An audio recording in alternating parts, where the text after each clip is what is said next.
To begin, I think that I should add context to what it means to be within harmonized discord. In days past, a friend of mine decided to attend a jazz concert, and I decided to tag along. At first, when encountering things typically thought of as mundane,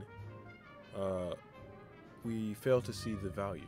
If you could, can you elaborate upon what form of art do you find most interesting and why? It really depends on what kind of day it is. If it's a day where I'm feeling musical. Wait, are you asking in terms of like musical genre or like just art in general? Art. Oh, that's hard.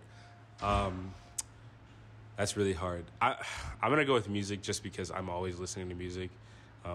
As to what music I'm listening to, it really depends on the day.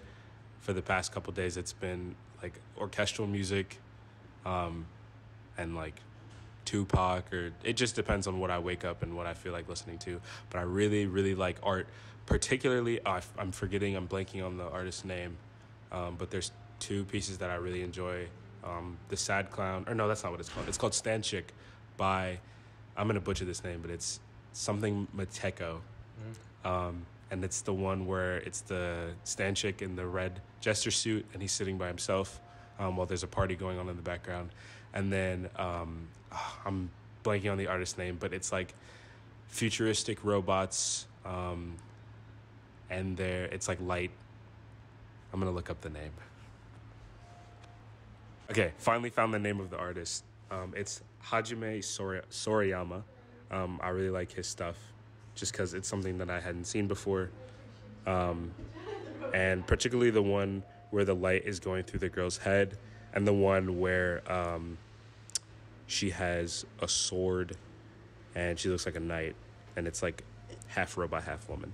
But yeah, I'd say art and music are just two big art forms that I really enjoy because they're really good about self-expression, and I like looking into the minds of other people through their artworks. I like film a lot too.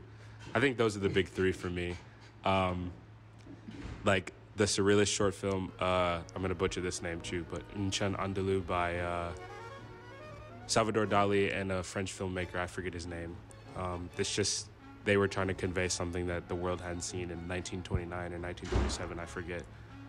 But I just think that form of self-expression, so art, music, and film are really easy to see the feelings of the creators and the minds of the creators, so those are my big three.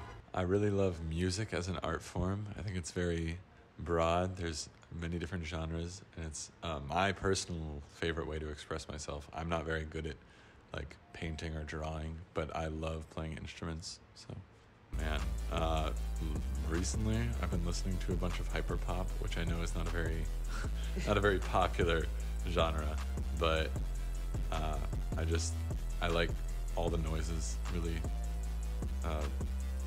ironically soothes me to hear just the chaos. That's great. What form of art do you find most interesting and why? I like all forms, like specifically like music or just Any form of art, like dance art, drawing. I find abstract art, like, the lines, random splotches and things. It's very subjective. That's what I like it, because that's what art's supposed to be. We allow faulty expectations to shackle us from doing as we please. In this case, I went. And as the musicians began to play, it felt almost as if I had failed to see how beautiful unknown things can be. Each player acts as their own band, contributing in full what it means to be an individual. The full individual gives to the mass. It is as if by following your own path, we allow others to do the same. And while the standard view of this would be, cause people to think of chaos, it is in fact the opposite. Like jazz, a collection of separate parts make a better whole.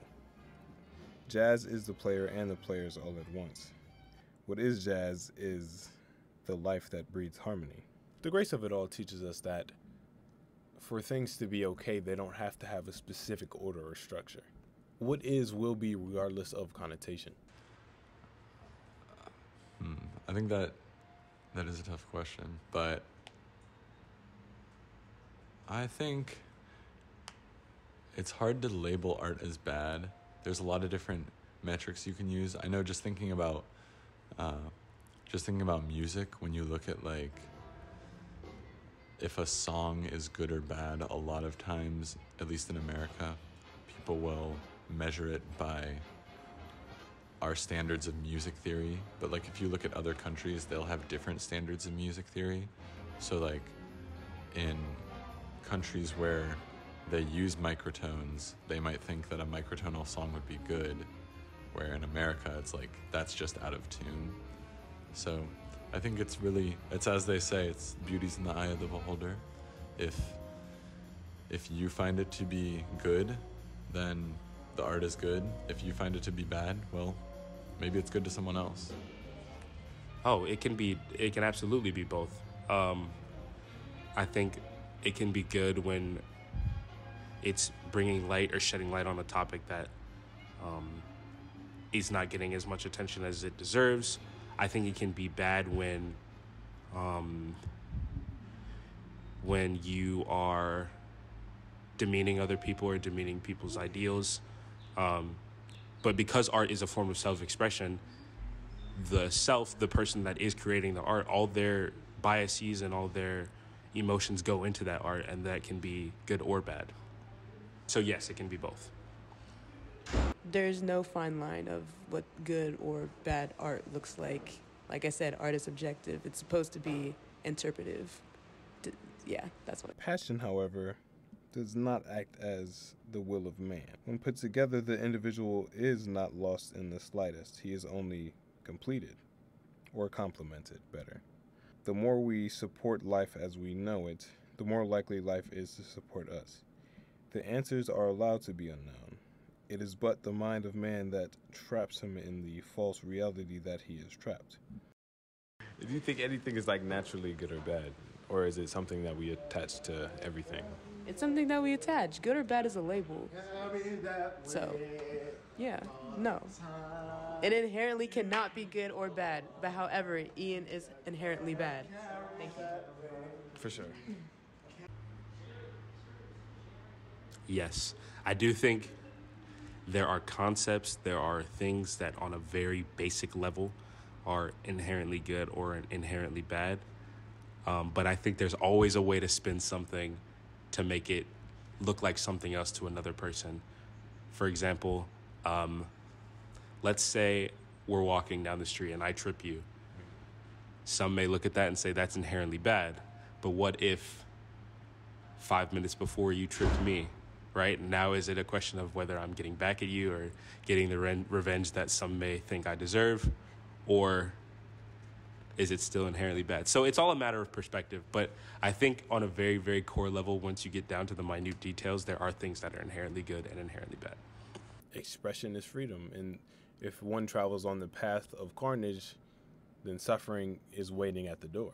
And to suffer is to be among the ranks of man that fail to see the beauty in the mundane. To be a man of discord in a world of harmony is the same as being a person of harmony in a world of discord. The only thing that changes in this sense is our perception of the world.